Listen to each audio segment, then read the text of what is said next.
What if I told you that everything you want, everything you've been dreaming of, is already within your reach? You can have it all, but only if you understand one thing. You are not waiting for opportunities. Opportunities are waiting for you to take control. Pause. By the end of this, your mindset will never be the same again. I promise you, this is the moment your life changes. The biggest lie we've been told is that the power to change our lives exists somewhere outside of ourselves. That if we just get that promotion, meet the right person, or reach that milestone, then we'll finally feel powerful. But here's the truth. Your power is already within you. Let me tell you a story about a woman named Oprah Winfrey. Now, I want you to think about where she is today, right? The billionaire media mogul, the woman who speaks to millions. But what many don't know is where she came from. Oprah was born into poverty, faced severe trauma, and was told time and time again that she wasn't good enough. She had every reason to believe that her future was predetermined by the struggles of her past. But here's what she did. She realized that the power to change her life wasn't tied to her circumstances. It was within her all along. What Oprah did was simple yet profound. She decided to take control of her own story.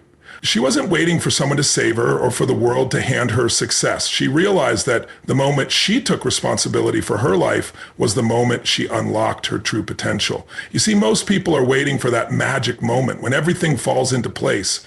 But I'm here to tell you that moment is right now. You don't need more time, more resources, or even more skills. What you need is a shift in how you view yourself. The truth is, you have everything you need inside you to create the life you've always wanted. Think about it. The most successful people didn't start out with everything handed to them. They started with a belief that they were capable of changing their circumstances. Oprah didn't wait for the world to validate her. She stepped into her power and decided to rewrite her story. And so can you. But there's a catch. You need to stop looking outside yourself for the answer. The world will tell you that happiness is in the next job, the next achievement, the next person. But the reality is, happiness and success come from within. When you start looking inward, you will tap into a well of strength, resilience, and determination that no external factor can provide. This isn't just motivational fluff. It's backed by psychology. When you take ownership of your own life, you shift from being a passive participant to an active creator. The simple act of realizing that you are in control of your own destiny changes everything. It's like flipping a switch from being a passenger in your life to being the driver. You stop letting your circumstances dictate your future, and you start using your own internal compass to guide you. There's a psychological principle called locus of control. People with an internal locus of control believe that their actions dictate the outcomes in their lives, whereas those with an external locus of control feel like they're at the mercy of forces beyond their control. The moment you realize that your power is within you is the moment you take control of your life. So ask yourself this question: what if I could take full responsibility for my life right now? Imagine how different your reality would be. The excuses would fall away, the fear would subside, and you would step into a version of yourself that was capable of anything. That's the power you've been waiting for. It's been inside you all along. It's time to unlock it. You are not waiting for the world to give you permission. You are not waiting for a lucky break. You have the ability to change your life right now. The power is within you. You've always had it. You've heard it before, but let me say it again. Change is the only constant in life.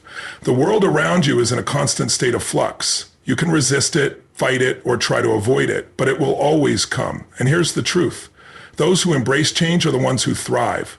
Let me share a powerful example from the world of technology.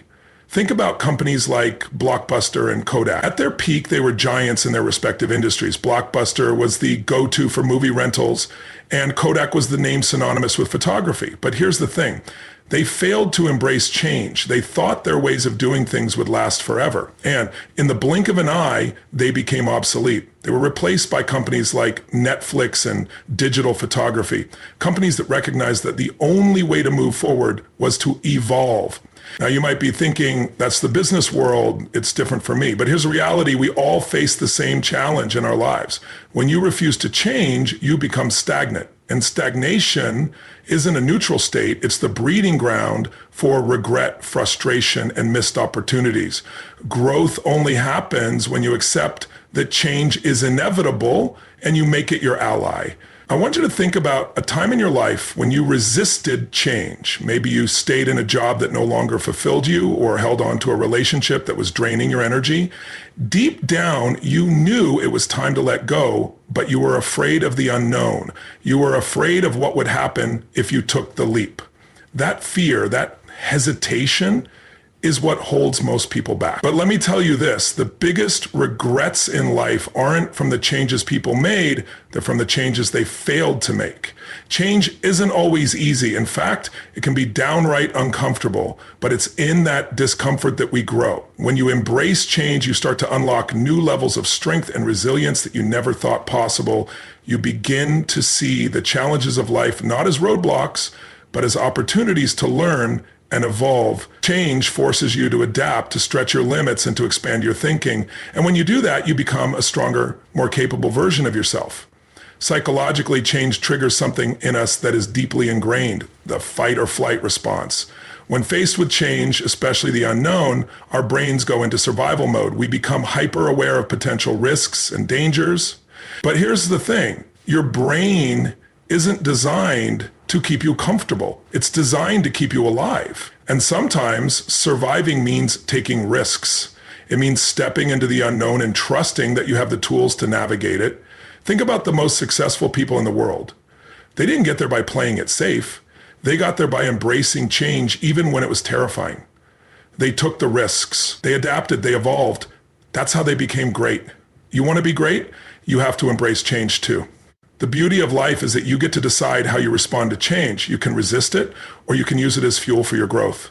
You are in control of how you evolve. The world is moving forward with or without you, so why not choose to move with it?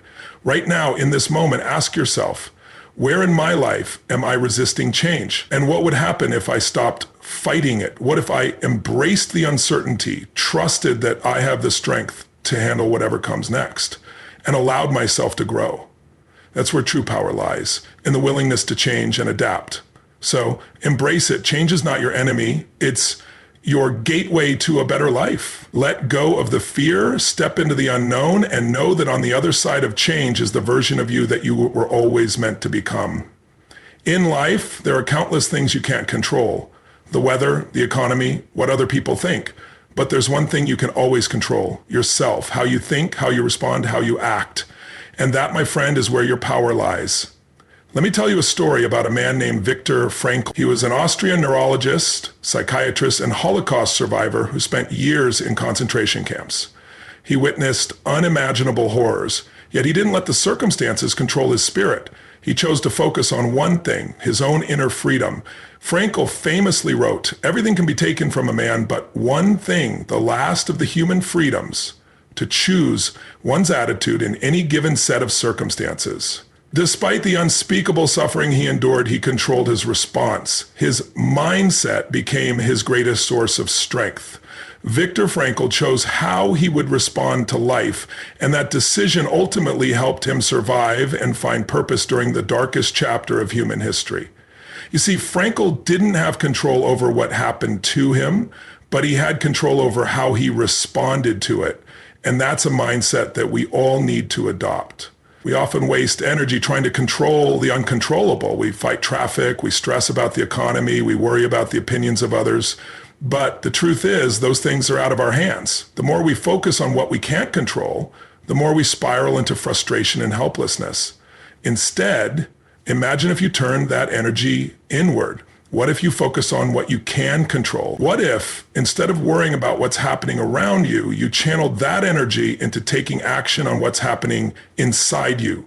You have the ability to control your thoughts, your habits, and your actions. And in doing so, you take back the power that the outside world has tried to take from you. Consider the example of a professional athlete. They can't control the weather, the opponent, or even the referee's calls. But what they can control is their training, their focus, their attitude, and their response to adversity.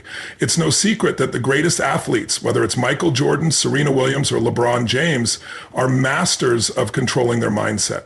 They don't let external factors determine their success. They keep their focus on their performance, their mindset, and their ability to control the only thing they have power over, themselves. Psychologically speaking, when you focus on what you can control, you activate a sense of agency. Agency is the belief that you have the power to influence your circumstances through your actions. Without it, you're left feeling like a victim of life's events. But when you focus on your response, your actions, and your mindset, you move from being a passive participant to being an active creator of your reality. That's when life starts to open up because you realize you have the power to shape it. Think about a time when you felt overwhelmed. Maybe it was a tough deadline, a difficult relationship, or an unexpected setback. Did you feel like you were at the mercy of the situation? Now think about what would have happened if you'd focused on what you could control. Your actions, your attitude, your decisions. Chances are you would have handled this situation with more clarity and less stress. It's not the external circumstances that define your life, it's how you respond to them. So here's the lesson. Stop wasting time focusing on things you can't control. It's a trap. Instead, pour your energy into what you can change, your mindset, your decisions, your habits. When you do this, you stop feeling like life is happening to you, and you start realizing that you're the one in the driver's seat. And from there, there's no limit to what you can achieve. The world may throw challenges your way, but the way you respond, the way you control your thoughts and actions is what will determine your success. Focus on what you can control, and you'll take back your power and your life. We live in a world that constantly tells us to say yes. Yes to every opportunity. Yes to every favor. Yes to every request that comes our way. But here's the truth. Saying yes all the time is the fastest way to burn out and lose sight of what really matters.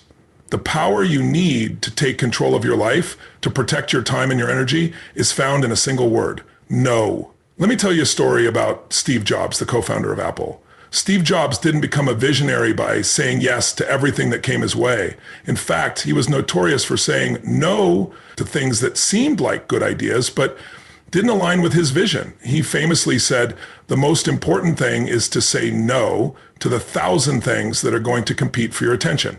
Jobs understood that saying no wasn't about rejecting opportunities. It was about focusing on what truly mattered.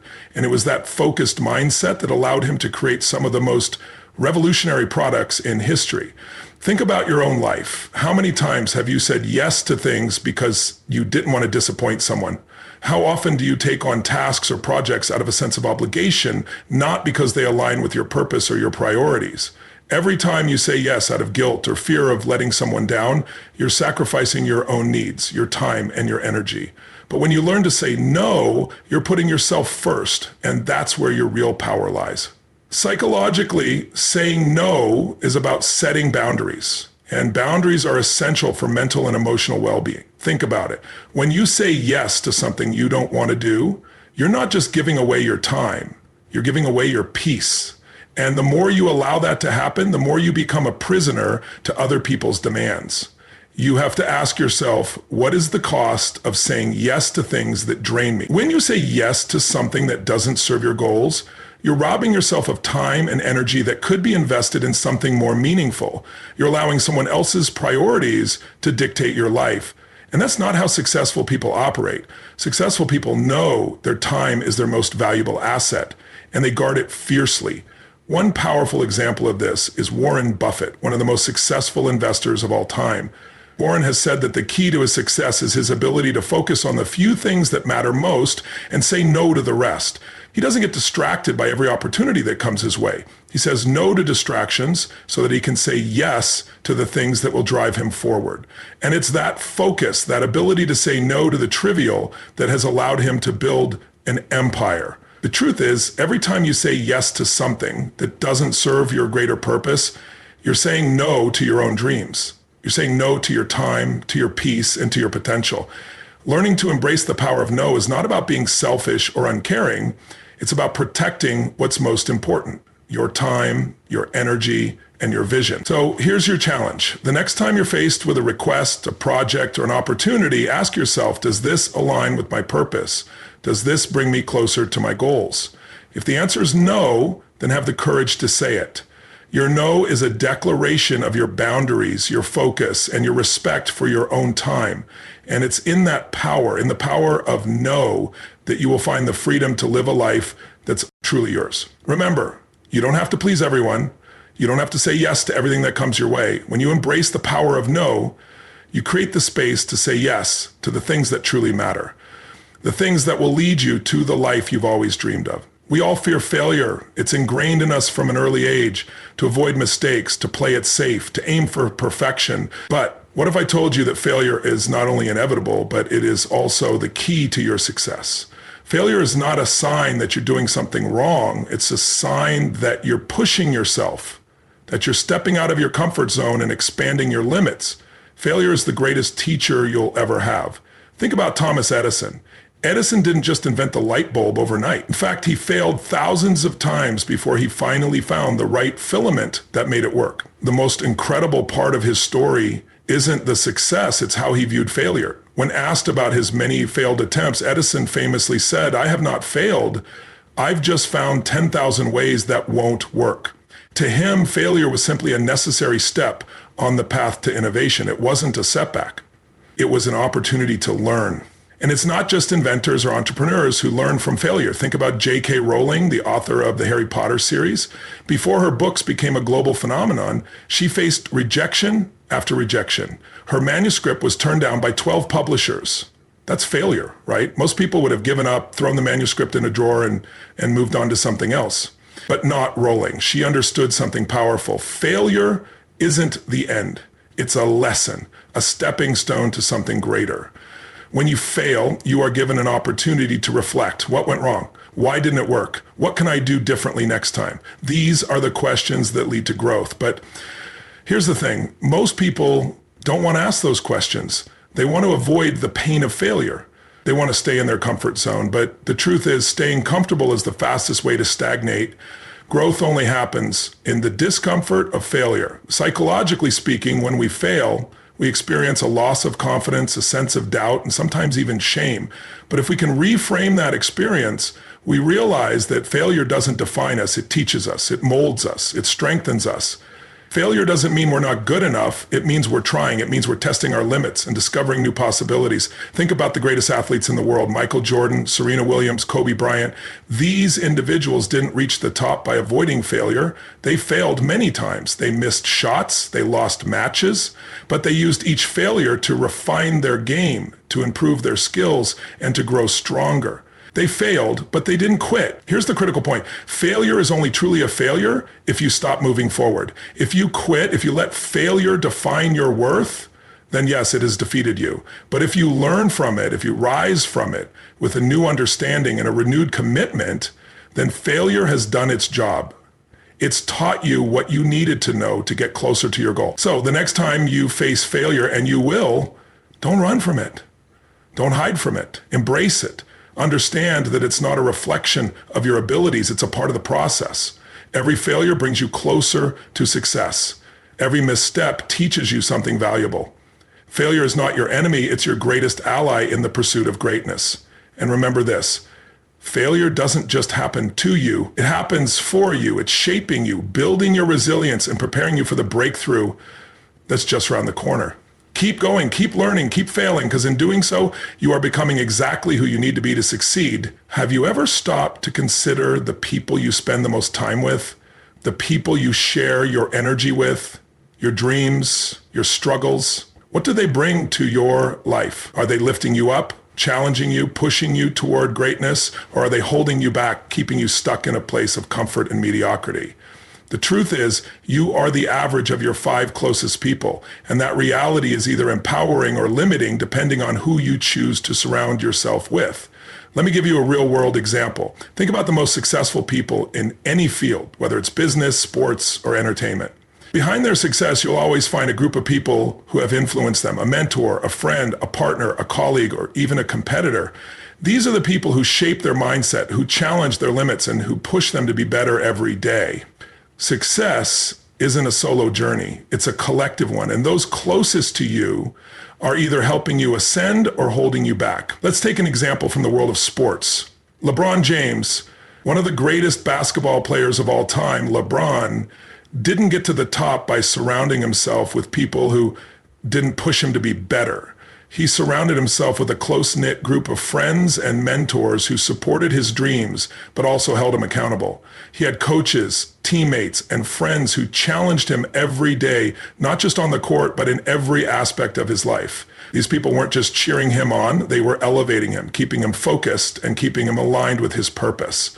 Psychologically, this principle of being the average of your 5 closest people is rooted in something called social influence theory.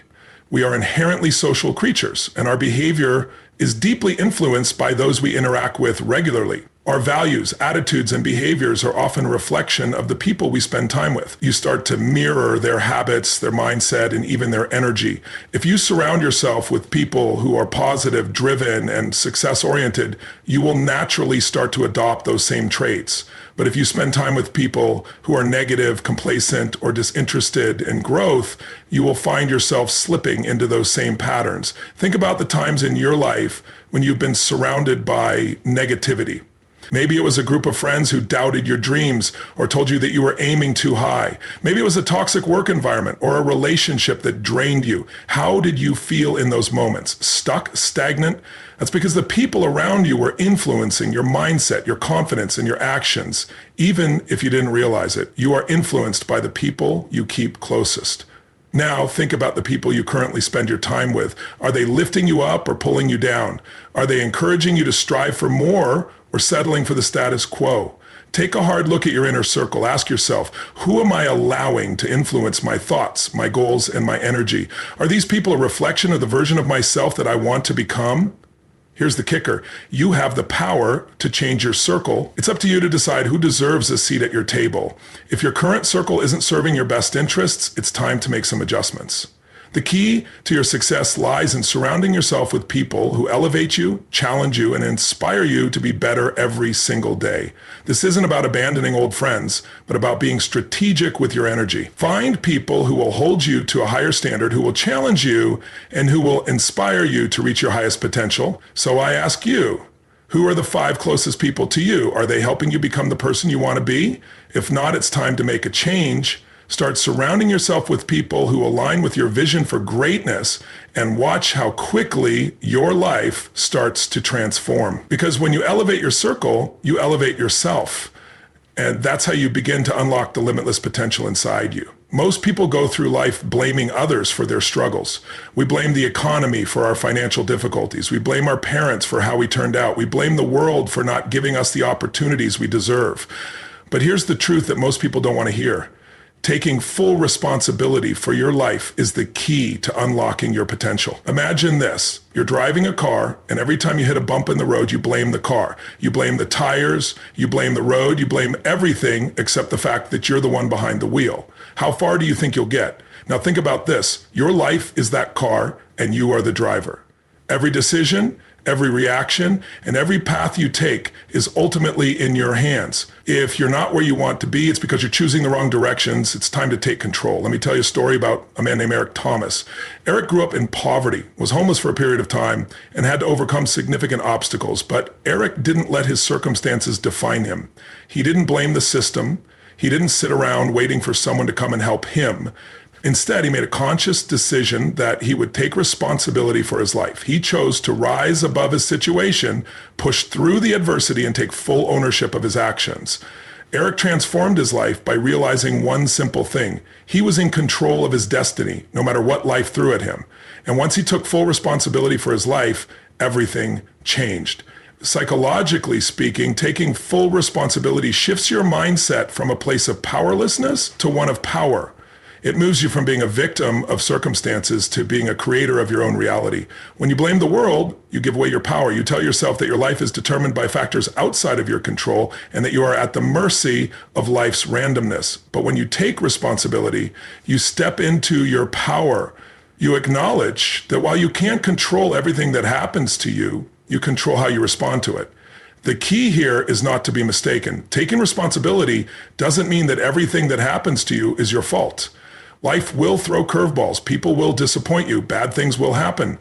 But how you react to those events, how you learn from them, and how you move forward is entirely up to you. Let's take a look at someone who truly exemplified this, Nelson Mandela. He was wrongfully imprisoned for 27 years, but instead of harboring bitterness or blaming the system, he took full responsibility for his mindset and his actions.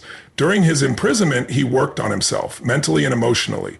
When he was released, instead of seeking vengeance, he chose to work towards peace, reconciliation, and justice. Mandela took responsibility for the future of his country and his people, and that's how he became the icon of leadership and strength we remember today. But you don't have to be a historical figure to experience this power.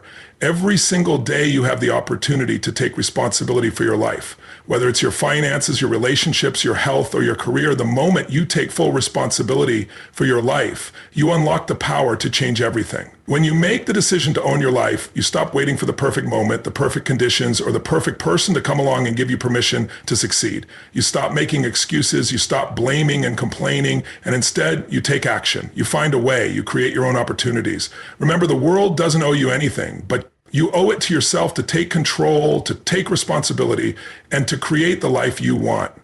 The power is always in your hands. The moment you realize that you are the author of your own story is the moment your life will change. Take full responsibility and you'll watch your world transform.